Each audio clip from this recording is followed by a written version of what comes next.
چھوٹا موٹا پرہیزگار نہیں، اتنا بڑا پرہیزگار۔ فرض کرو کہ ایک بندہ عجم میں نہیں عرب میں ہے، اور عرب میں بھی حرم میں ہے، اور حرم میں بھی خانہ کعبہ کے سامنے مسجد حرام میں ہے۔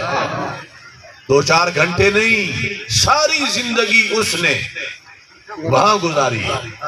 صافانہ بین الرکن والمقام، ایک طرف حجر اسود تھا، دوسری طرف مقام ابراہیم تھا، اور درمیان میں اس بندے کا مصلی تھا۔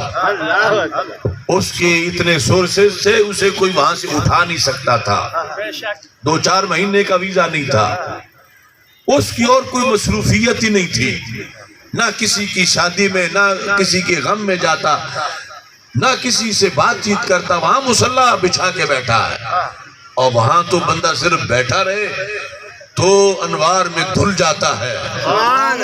وہ ساتھ یہ پابندی بھی کرتا رہا، صلی و صام، رات کو قیام کیا، دن کو روزانہ روزہ رکھا، کعبہ اس کے سامنے ہے، کوئی کاروبار حیات کوئی کسی طرح کی اس کی اور مصروفیت ہے ہی نہیں۔ وہاں دن رات اللہ اللہ کرتا رہا، عبادت میں زندگی گزر گئی، جتنی بھی تھی 80 سال 90 سال۔ لیکن جب مرا، آگے لفظ ہے داخل النار، یعنی بظاہر اتنی نیکی سے بھری ہوئی زندگی رکھتا ہوا ڈائریکٹ جہنم میں جا پہنچا۔ کیوں؟ اس کی زندگی کا سارا سرمایہ ایشو عشرت اس نے کی نہیں تھی، نماز روزہ کیا تھا، اللہ کا ذکر کیا تھا، کلمہ پڑھا تھا، اسے نہ کلمے نے بچایا، اسے نہ کعبے نے بچایا، اسے نہ نماز نے بچایا، اسے نہ روزے نے بچایا۔ اتنا بارسا ہو کے، زاہد عابد ہو کے مرنے کا وقت آیا تو سیدھا جہنم میں پہنچا۔ کیا ہوا تھا؟ زندگی برباد کیوں ہوئی؟ یہ سب کچھ اس نے یقیناً کیا تھا، مگر بیس غلط تھی۔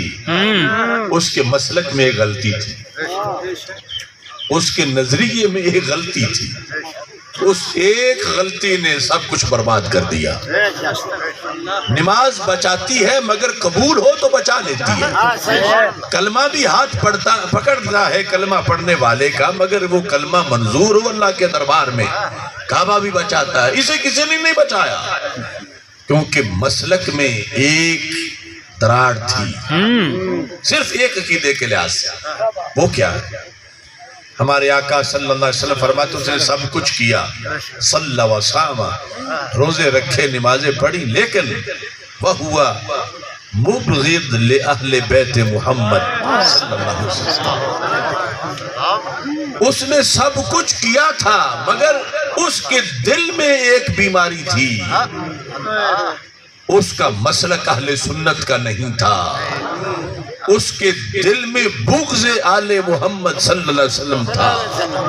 اللہ کے رسول علیہ السلام کی مقدس آل کا بغض رکھ کر وہ کعبے کے سامنے بیٹھا رہا، زندگی ساری نماز روزے میں گزاری، لیکن پتہ چلا کہ کچھ بھی نہیں ملا۔ قیامت کے دن ڈھونڈے گا نمازیں کہاں ہیں، روزے کہاں ہیں، وہ کعبہ کا قرب، وہ کلمہ، وہ کیا میری نیکیاں کدھر گئی ہیں؟ تو جواب ملے گا کہ جس کے دل میں بغض علی ہو اسے جنت نہیں ملتی، جس کے دل کے اندر بغض حسنین کریمین ہو اس کی نمازیں قبول نہیں ہوتی۔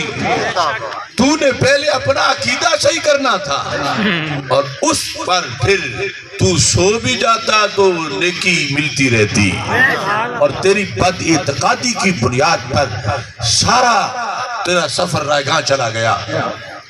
اسی مستدرک میں ساتھ دوسری حدیث بھی ہے دوسرے مقام پر۔ اب یہ ساری حدیثیں کھلے ماتھے سے سنی ہی سن سکتا ہے، ورنہ لوگوں نے اپنے اپنے حصے کی جدا جدا کر لی ہے، روافض نے اپنی کر لی ہے، خوارج نے اپنی کر لی ہے۔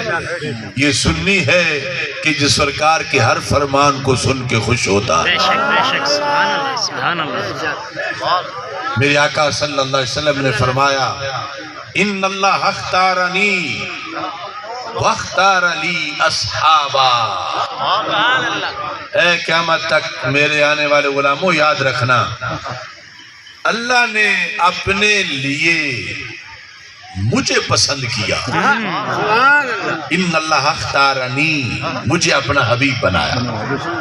ازل سے اس نے فیصلہ کیا تھا کہ حبیب میں اس کا حبیب ہوں، یہ اللہ نے مجھے منتخب کر لیا۔ اور آگے رب ذوالجلال نے اس محبت میں یہ اہتمام بھی کیا کہ اپنے حبیب کی ہر نسبت کو ہی اعلیٰ بنایا، ہر چیز ہی ان کی عمدہ بنائی۔ فرمایا رب نے مجھے چنا اور پھر رب نے ہی میرے صحابہ کو چنا۔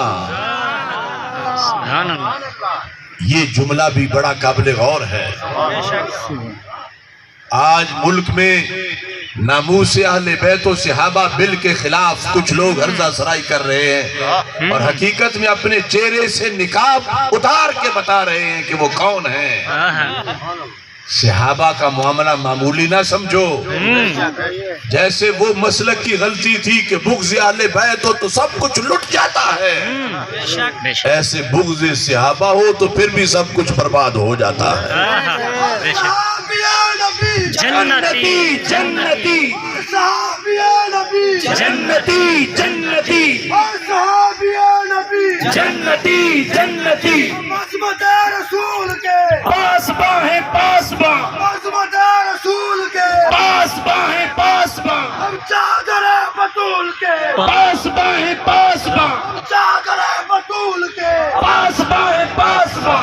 اگر رسول اکرم صلی اللہ علیہ وسلم اپنے طور پر چنتے کہ میرے پہلے 100 صحابہ میں کون کون ہونا چاہیے، میرے 1000 میں کون ہو، میرے 1,00,000 میں کون ہو، میرے بدر میں میرے ساتھ کون ہو، میرے خندق میں میرے ساتھ کون ہو، سرکار خود چنتے تو پھر بھی کسی باحیا امتی کو یہ حق نہیں تھا کہ سرکار جسے چنے یہ ان کو مسترد کرے۔ تو یہاں تو سرکار فرماتا ہے میں نے چنے ہی نہیں، چنے میرے اللہ نے ہیں۔ ان اللہ اختارنی واختار لی اصحابا۔ صحابہ کے بارے میں زبان کھولتے ہوئے سوچنا، یہ نہ سمجھو کہ ایک دو بس در والے ہیں ہم جو کہتے رہے، یہ دیکھو چنے کے ساتھ نے ہیں۔ جتنا بڑا کسی کا علم ہو اتنا اچھا اس کا انتخاب ہوتا ہے، اور پھر ہم تو دنیا کے معاملات میں چونکہ کل کی خبر نہیں رکھتے، ہم کسی کو چنتے ہیں وہ دوسرے دن ہی فیل ہو جاتا ہے یا دوسرے سال فیل ہو جاتا ہے، اور دوسری طرف جو اللہ کا چناؤ ہوگا تو اللہ تو علیم بذات الصدور ہے، اس سے تو کچھ چھپا ہوا نہیں، وہ تو سب کچھ جانتا ہے۔ جب اس نے چنا اور آج کا کوئی مستنڈا اس چناؤ پہ تنقید کرے تو یہ تنقید صحابی پہ نہیں، یہ صحابی کے اللہ پہ تنقید ہے۔ یہ جب اپنی مجالس میں تبرہ کرتا ہے، بھونکتا ہے صحابہ علیہ رضوان میں سے کسی کو تو معاذ اللہ یہ تانا دے رہا ہے اللہ کو کہ رب تجھے تو پتہ ہی کوئی نہیں تھا کہ ان لوگوں کا مستقبل کیا ہے، انہوں نے بعد میں کیا کرنا ہے، اور تو کنہیں چنتا رہا۔ تو یہ کوئی چھوٹا جرم ہے ایسا بولنا، ایسا کہنا، ایسے بات جس پر یہ لازم آتا ہو؟ تو میرے آقا صلی اللہ علیہ وسلم نے فرمایا رب نے مجھے چنا اور رب نے ہی میرے صحابہ کو چنا۔ یہ مطلب ہے سنی ہونے کا کہ سنی اللہ کے پیاروں سے بھی پیار کرتا ہے، اللہ کے محبوب کے پیاروں سے بھی پیار کرتا ہے۔ جب اللہ نے چنے ہیں تو سرکار نے بھی چنے ہیں.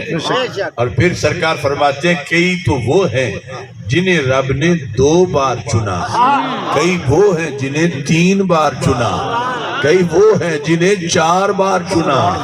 فرمایا کچھ وہ ہیں جنہیں میرے سسر ہونے کے لیے چنا, کچھ وہ ہیں جنہیں میرے داماد ہونے کے لیے چنا, کچھ انصاراں وفوزارا, کچھ میرے انصار کی حیثیت سے اور کچھ میرے وزیروں کی حیثیت سے ان کا چناؤ کیا گیا. تو پھر فرمایا میں دیکھ رہا ہوں مستقبل کو ایک کالی آندھی آئے گی, فمن سبہم, جس نے ان میں سے کسی ایک کو بھی گالی دی, فعلیہ لعنت اللہ. سرکار رحمت ہے سارے جہانوں کی, لیکن کتنے ناراض ہوئے اس شخص پر جو سرکار کے ان یاروں اور ان پیاروں کی طرف کوئی سب و شتم معاذ اللہ یا تشنیع تان کرتا ہے. فرمایا جس نے ان میں سے کسی کو گالی دی. اب یہ زمانہ آج 14 صدیاں گزرنے کے بعد بھی جانتا ہے کہ وہ کون ہے جو گالی دیتے ہیں صحابہ کو, اور یہ بھی جانتا ہے وہ کون ہے جن کو سینوں میں بغض اہل بیت ہے. فمن سبہم فعلیہ لعنت اللہ والملائکۃ والناس اجمعین. ان کو گالی دے کے کوئی اللہ سے رحمت کا امیدوار نہ ہو, اللہ تو اس پہ لعنت کرے گا, اللہ کے فرشتے بھی اس پہ لعنت کریں گے, گالی دینے والے کو سارے لوگ بھی لعنت کریں گے. لا يقبل منہ یوم القیامہ صرف ولا عدل. یہ اصل اس موضوع میں اس وقت کی بات ہے. پر قیامت کے دن یہ بندہ جب اٹھے گا جس نے کئی حج بھی کیے ہوں گے, روزے رکھے ہیں, نمازیں پڑھی ہیں, بڑے سماجی کام کیے ہیں, لنگر چلائے ہیں, لیکن زندگی میں کبھی کسی ایک صحابی کے بارے میں معاذ اللہ اس نے مندہ بھی بولا تھا. وہ حضرت صدیق اکبر رضی اللہ تعالیٰ عنہ سے لے کر حضرت امیر معاویہ رضی اللہ تعالیٰ عنہ تک, حضرت ابو سفیان, حضرت عمر بن عاص رضی اللہ تعالیٰ عنہ تک, کسی کے بارے میں بھی جس نے مندہ بولا لا يقبل منہ یوم القیامت صرف ولا عدل. قیامت کے دن جہاں اس کے نام کی تختی لگی ہوگی, ادھر اس کے سارے اعمال صالحہ کا ڈھیر ہے, نیکیوں کا, دیکھے گا نہ نماز کا ڈھیر, نہ روزے کا, نہ حج کا, نہ زکوٰۃ کا, کوئی چیز ہے ہی نہیں. اس کا رزلٹ بالکل صفر ہے. پوچھے گا مجھے کیا ہوا, تو جواب ملے گا تیرا عقیدہ بھی خراب تھا, تو نے دنیا میں رہتے ہوئے حضرت صدیق اکبر کے خلاف بک بک کی تھی, تو نے حضرت عمر فاروق کے خلاف تبرہ کیا تھا, تو نے امیر معاویہ کے خلاف زبان درازی کی تھی. جس نے ایسا گند کھایا ہو اس کی نمازیں قبول نہیں ہوتی, اس کے حج قبول نہیں ہوتے, اس کی زکاتیں قبول نہیں ہوتی. اب یہ دونوں حدیثیں ٹھنڈے دماغ سے, چین قرار والے دل سے سناتا ہے یا سنتا ہے تو سنی سناتا ہے, سنی سنتا ہے, کیونکہ یہ جامع مسلک ہے, یہ جامع ہے جس میں دونوں طرح کی محبتیں لازم و ملزوم ہیں.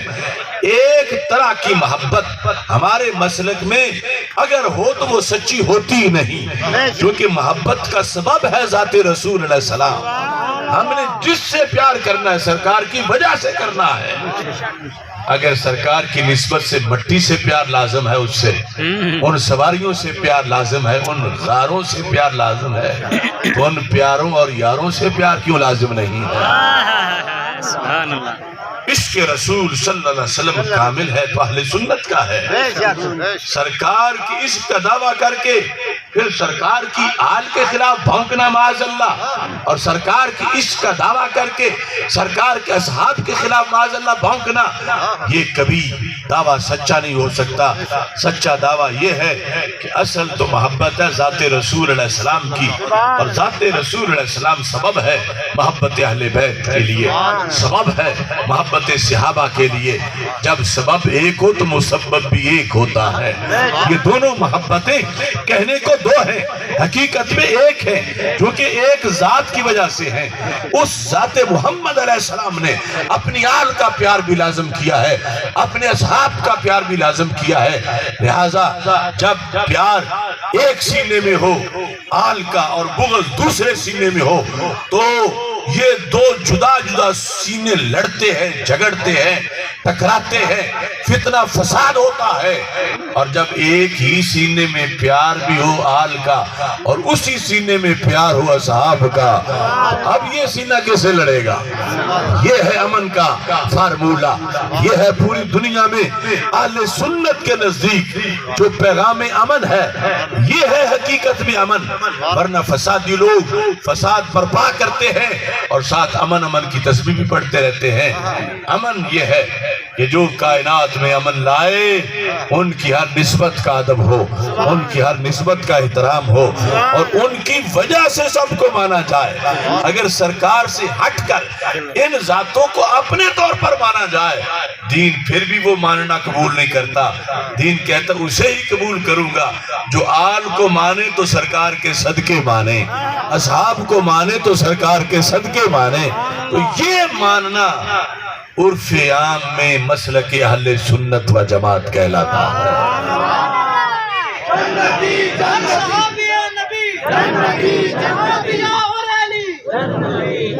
ڈاکٹر محمد اشرف جلالی صاحب، حق قضائی حق قباسف، حق قضائی حق قباسف، حق قضائی حق قباسف۔ تو محتشم سامعین حضرات، یہ لازم ہے، ہم امن کے دائی ہیں، ہمارا ملک ہے، ہمارے بڑوں نے بنایا ہے۔